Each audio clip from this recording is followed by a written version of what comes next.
Le 19 octobre dernier, un homme monte les marches de l'église Notre-Dame de la Défense dans la Petite-Italie.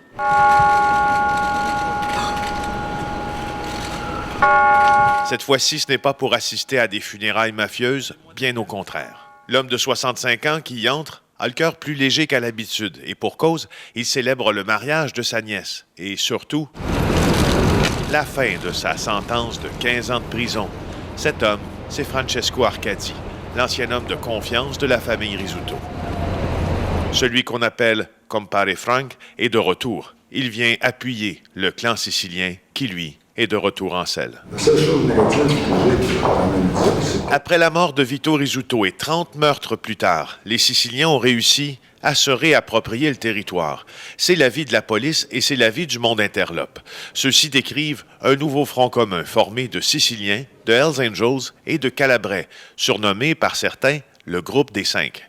Les voici en ordre d'importance. Il y a d'abord Leonardo Rizzuto, vu comme le successeur de son père Vito. Il possède plusieurs contacts dans le milieu des affaires québécois et ontariens. Mario Brouillette, lui, ex-Hells Angels du chapitre de Trois-Rivières, connaît plusieurs importateurs internationaux de stupéfiants et ses décisions sont importantes, peuvent même redéfinir le pouvoir au sein des Hells. Stefano Solecito, véritable gestionnaire de la mafia, est vu comme la voix officielle de Leonardo Rizzuto pour régler des conflits et trouver des opportunités d'affaires. Le Hells Angels Salvatore Casetta, lui, est en très bons termes avec les Italiens et respecté par Leonardo Rizzuto.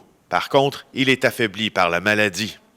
Martin Robert, aussi Hells Angels du chapitre de Montréal, est vu comme le plus important motard criminel au Québec. Il voyage beaucoup à l'étranger et peut y faire de nombreux contacts. La police pointe un événement en particulier pour expliquer la nouvelle assurance de la famille sicilienne.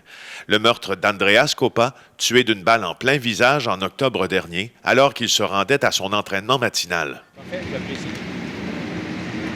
Andrea représentait l'instabilité, alors que la mafia a besoin de stabilité, affirme une source. Quelques jours plus tard, le leader des opérations de la mafia, Stefano Solecito, célébrait son anniversaire dans un restaurant de Laval.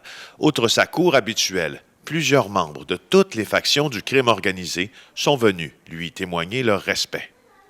La violence, c'est mauvais pour les affaires, l'aurait-on entendu dire. Félix Séguin, Bureau d'enquête, Montréal.